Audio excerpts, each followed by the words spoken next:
Heisei Godzilla, the ruler of destruction and humanity's Grim Reaper. A walking extinction event that, no matter what, seems to be unkillable until his own power was too much for himself to endure, costing his life to the claws of Destroyer and his own power of his burning form, sadly costing his life in the end. But what if events changed? What if Godzilla wasn't alone? What if Junior wasn't the only other Godzilla out there? What if there were two Godzillas?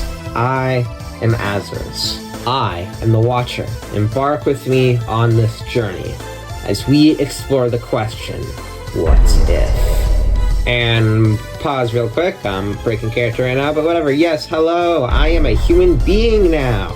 The reason for this is because now I can be way more expressive, which means I have to do more editing in my videos, but whatever. So, hope you guys can get used to that. Sorry, Evo Godzilla, someone else has my avatar now. Anyway, back to our story. It all begins in 1992. The events of Godzilla vs. Mechagodzilla 2 play out, with Junior's egg being found, Rodan trying to find it, Mechagodzilla fighting Godzilla in round 1, except there's one extra detail. While Godzilla and Rodan battle on Aduna Island, slamming each other in mountains, one of these attacks causes a mountain to collapse, triggering something to awaken, slumbering near the core of the Earth. The second Godzilla. It takes time, but she finds a way to escape from her slumber, using her atomic breath and nuclear pulses to cave in the pocket she was in while making a massive hole to the surface slowly. By the time she's escaped, Junior has hatched, and Godzilla, Rodan, and Mechagodzilla are battling. She makes her way toward battle, not allowing anyone to get in her way. G-Force is quickly alerted that a massive kaiju, similar to Godzilla, is approaching, all shocked by the appearance of a second Godzilla. For now, they classify her as Gojiren. Her body overall is nearly identical to Godzilla, but they guess she's either a subspecies or has a different build compared to Godzilla because of sexual dimorphism, having a skinnier build, longer arms and neck, and a whip-like tail. She plowed through G-Force firepower overseas and anything else in her way, soon arriving at Makuhari, where Mechagodzilla has Godzilla on his last breaths. Rodan trying to go help, but the second Godzilla beats him to it. She unleashes a blast of atomic energy, making the mech stumble back and give Godzilla a chance to get back up. With her telepathic abilities, Gojiren tells Godzilla that all she wants is her child, being Junior, and will help Godzilla win this battle. Godzilla agrees to help her find Junior, as he knows he can't win this alone in his current state. Godzilla and Gojiren rise, snarling at Mechagodzilla, who stood across from them. The pilots begin discussing a strategy, deciding to try to target Gojiren to get her away, to target the weaker Godzilla. Godzilla and Gojiren charge at Mechagodzilla, blasted by beams that send Gojiren flying back because of her lack of weight. But Godzilla is able to endure the pain long enough to get a grip and toss him toward Gojiren. Gojiren angles her body, slams her tail into the mech while it's flying at her, sending Mechagodzilla flying through buildings instead. And combined with Gojiren's superior speed and agility, she is quickly able to overwhelm the mech and keep it on the ground as the pilots quickly begin panicking, trying everything they can to free themselves as Godzilla arrives to help. Gojiren kicks and slashes while Godzilla stomps and bites down the Mechagodzilla. After some attempts from the pilots, Mechagodzilla manages to rise and throw them off with his brute strength. Mechagodzilla unleashes as many beams as possible, but Gojiren is able to duck under the beams and grab Mechagodzilla, then slam him into nearby buildings and pin him down. Godzilla rises, seeing Gojiren getting the mech pinned that tries to rise, coming to assist. Their combined forces, they render the mech useless, and with their combined atomic breath, cause Mechagodzilla to explode, killing the pilots as G-Force is helpless and could only watch what would follow, hoping they'd stop their rampage. Godzilla gives a nod of respect to Gojiren, telling her that if she tries anything from now on, he wouldn't hesitate to kill her. Gojiren understands and goes to where her child is, freeing Junior from the shipping container and spots Azusa, the woman in the container who is taking care of Junior, and finds her worth being spared. Sensing Junior's gratitude for the human. Gojiren takes Junior away, and Junior happily chirps being his mother, but as well calls out to Godzilla and Rodan, who looked ready to fight. Junior shows he wants to be with all of them, and despite Godzilla hating everything in the world, he sees Junior as his own, and Gojiran technically too, and decides this can't be the worst decision in the world. Rodan already saw Junior's family, so this wouldn't be changing anything for him. Gojiran and Godzilla decide to make an alliance, as together, nothing can stop them, and both of them could take care of Junior better if they were together. So with that, G-Force can only watch as their Godzilla problem multiplied by 2, now having 2 Godzillas to deal with, a younger variant, and Rodan, all in one pack. Then comes 1993. Godzilla on Boss Island runs into the demon from space, being Space Godzilla. Space Godzilla and Junior meet, but before Junior could be captured, Godzilla arrived with Gojira on her way over, the two of them circling the island's territory much more aggressively. The two enter a short fight, Godzilla fueled with rage and anger that Junior was in trouble, and soon Gojira arrives to assist. Space Godzilla was unaware that they were 2 adult Godzillas and knew he was too weak at the time to beat them both, and he might be able not to escape, deciding to retreat and take Junior hostage while Godzilla and Gojira chase after him. Space Godzilla holding Junior's neck tightly and threatening to kill the infant. The two decide to form a plan, Godzilla wanting to brute force his way in, while Gojira will stay at range with atomic breath. Space Godzilla sets up a fortress of crystals and Fukukui. Space Godzilla sets up a fortress of crystals in Fukuoka.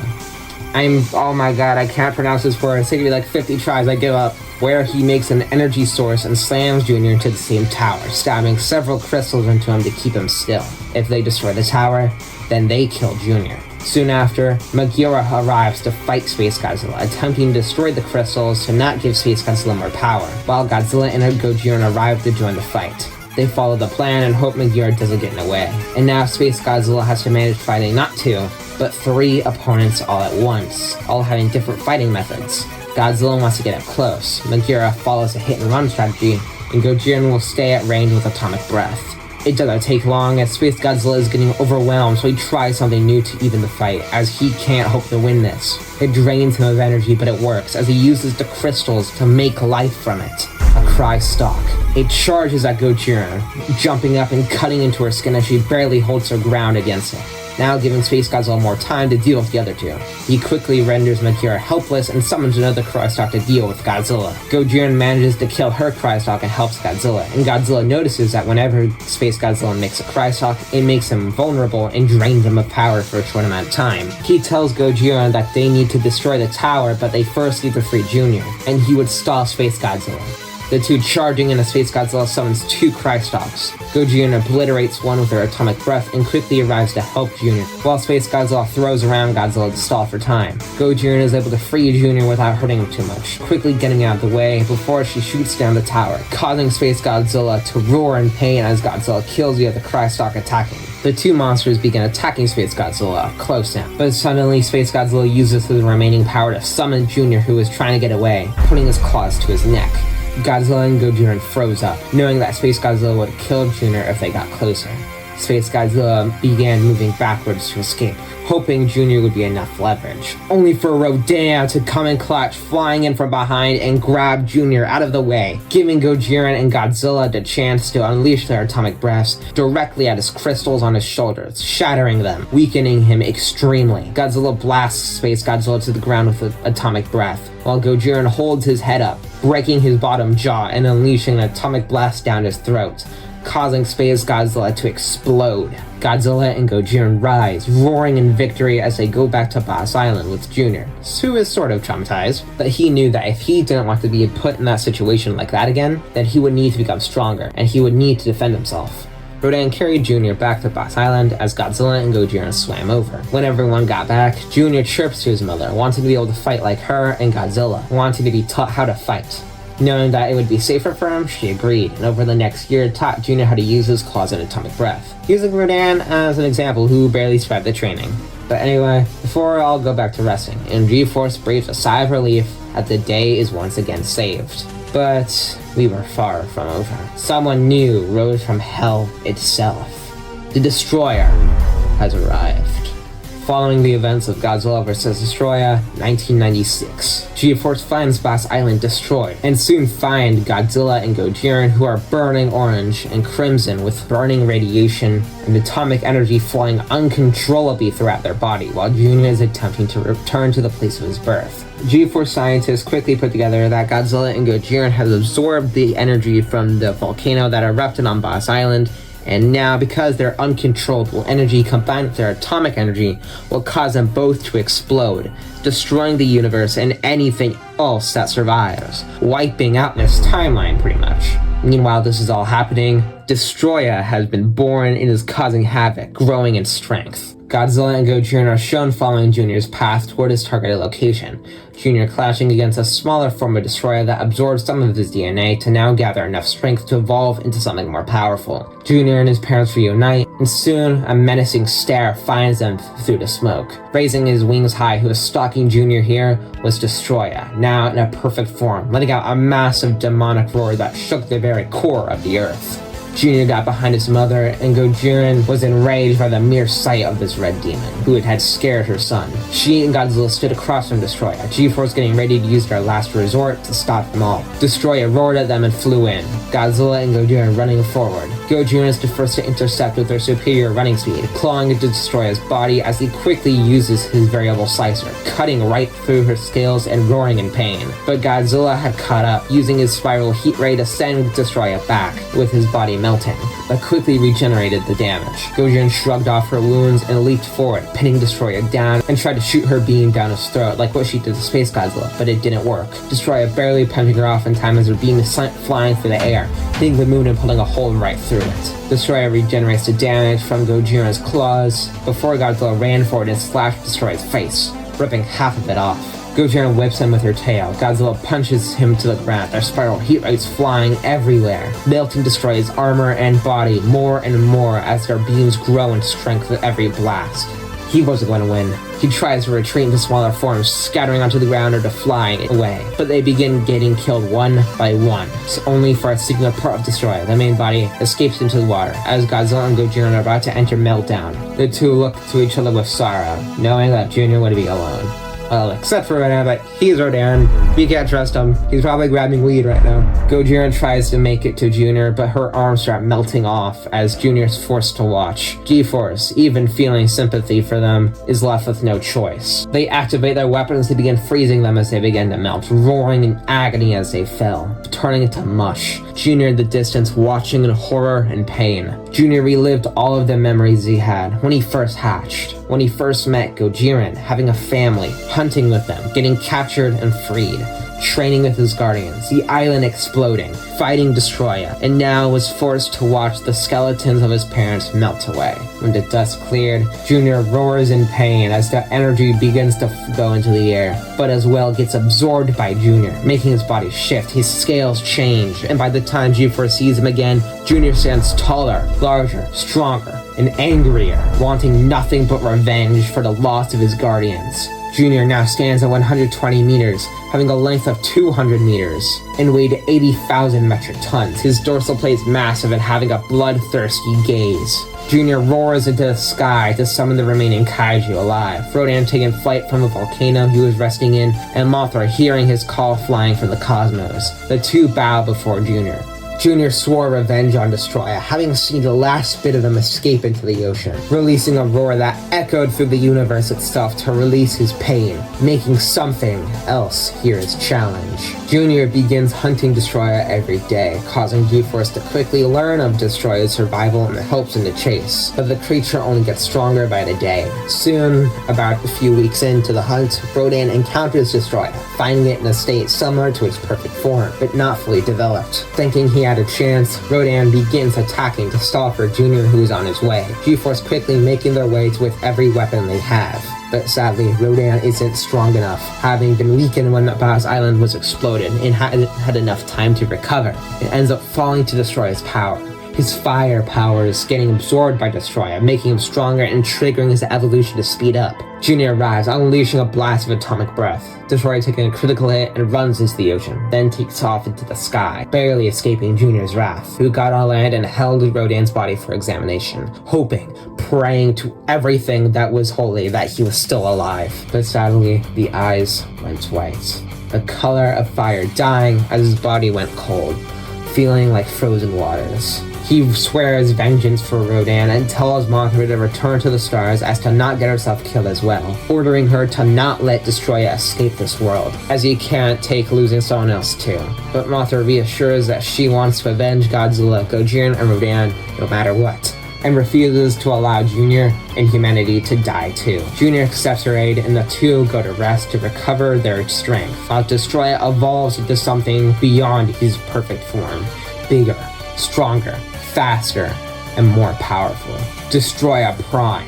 Destroya Prime now stood at 140 meters, having a length of 300 meters, a wingspan of 650 meters, and weighed 130,000 metric tons. Destroya Prime gets ready to leave his lair in Germany, only for a loud thud to crash near his hideout. He gets ready to attack, only to find a red cyborg arrive, having a telepathic ability, and begins communicating with Destroya, stating that he wants to work with Destroya to kill Godzilla's successor, revealing himself to be Gigan Rex. Destroya, despite his aggression, decides to allow Gigan Rex to live and use his power to aid him. The two ally, now having power to rival Junior and Mothra. But for now, it won't be enough, as Gigan Rex assures reinforcements will be arriving in the morning. But now, they need to make their way for the enemies. Mothra had sensed a new power and warns Junior that they can't do this alone, as Destroya has backup, and they need more help. Mothra tells Junior to get G-Force on their side, while she goes to the world of Kaiju to find more allies. Junior nods and heads toward the mainland to get G-Force's attention, while Mothra goes toward a hole in Egypt and is sucked into a vortex, arriving into the hollow earth. She flies toward a desert biome and finds a temple, releasing a call that summons the monster within, being King Caesar. She pleads for his help and warns that there is a new threat that would cost the entire planet's destruction. So being a guardian monster, he agrees, summoning his followers, the Iwi, to follow him to the surface. Junior manages to get G-Force on his side with the telepath's understanding of him, and now with backup, they stand an overwhelming chance. But soon as all the monsters and G-Force troops arrive on Mikujima Island, they get attacked, Gigan Rex grabbing Mothra out of nowhere and dragging her into the air as Gigan Mouths begin attacking her. Destroya Prime arrives from the air and attacks Junior, Gigan Rex using his Rex blades to distract Junior from range. Arriving from the ground is King Caesar, grabbing Gigan Rex and sending him flying into Destroya Prime. The two enemy monsters unleash their beams, King Caesar absorbing them into his eyes and sending them flying back, damaging the monster severely. Junior thanks him for the help, and the two get back to fighting, delivering fatal blows to Destroya Prime and Gigan Rex, who are having to dodge and refrain from using their beams because of King Caesar. Mothra manages to hold her own with G-Force air support, using the scrapped remains of Meguro to create the Gotengo a few months back, a machine that could freeze its targets that destroy the Gigan Mouths as they crash into the ground. And with the Gigan Mouths dropping like flies and Junior's immense power rising by the second from his guardians, he is becoming too powerful, and Destroya Prime is ready to retreat. But then the ground begins rumbling, everyone looking down as Megalon arrives and attacks King Caesar. About a year ago, the Seatopians had been working with the alien race who sent Gigan Rex with their advanced technology, and now sent Megalon to assist, being sworn enemies of the Evu tribe with King Caesar now involved. Wow, I really lost the plot fast. Even though we're like, I have no idea how many minutes in. It's been like, let me count. It's been like 30 minutes of recording audio. Yeah. Anyway.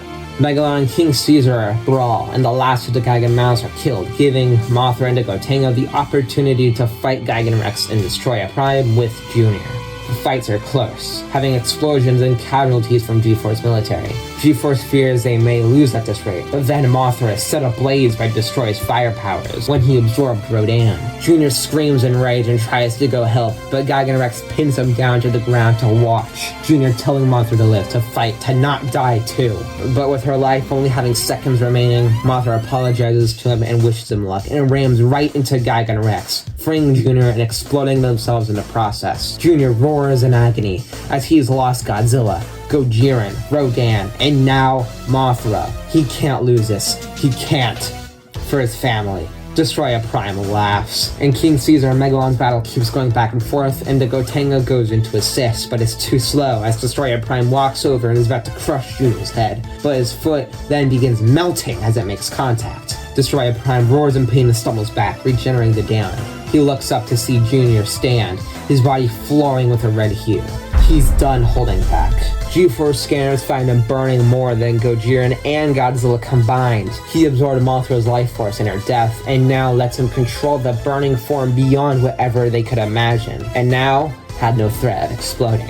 It was infinite energy at the tips of his claws. Junior unleashes his atomic breath at Megalon and kills the monster in a singular beam, exploding his body in seconds. King Caesar comes to Junior's aid, even though he didn't likely need it with the Gotengo. This is the final battle. Destroyer Prime versus Junior, King Caesar, and the Gotengo. The three monsters charge. King Caesar kicks Destroyer Prime in the chest, and Junior blasts his atomic breath that burns right through him. The Gotengo shoots Destroyer Prime's wings to freeze him, and with Junior's immense heat, melts the ice and whatever is in it, being a deadly combination. The fight isn't going Destroyer Prime's favor, as he is losing more of his body than he can regenerate. King Caesar then leaps up to break off his horn as he sees it as a very powerful weapon, but is grabbed and begins choking him in front of Junior, warning that if Junior dared to come closer, the Destroyer Prime would kill King Caesar. But Junior's eyes were filled with pure red energy. Not a single thing went through his head except one thing: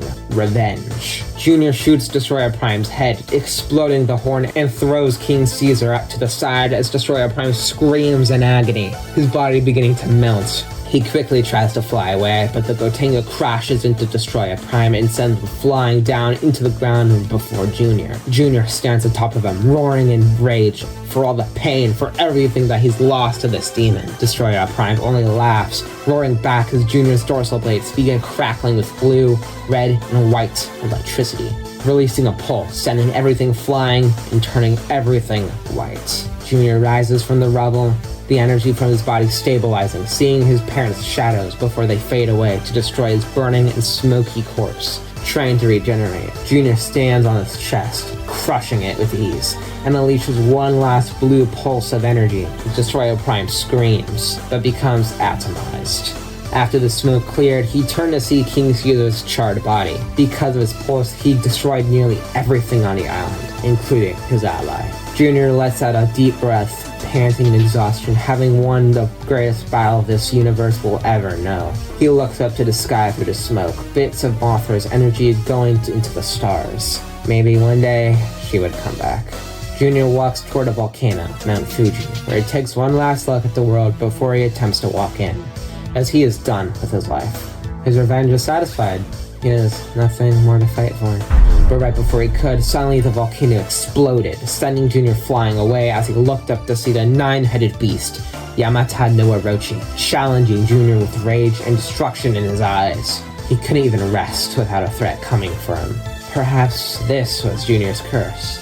The more this world threw at him, the more he and everyone would suffer. So if he let the world heal, then maybe, just maybe, he'd stop losing everything. Maybe if he helped the world, maybe the fates would honor him. And from that moment, Junior battled future monsters for decades upon decades, becoming an immortal guardian of Earth, killing and slaughtering any threat to humanity in the world. Junior launches himself flying into the air, his fist burning with nuclear energy toward Orochi as the two monsters roar, only inches from contact. The end.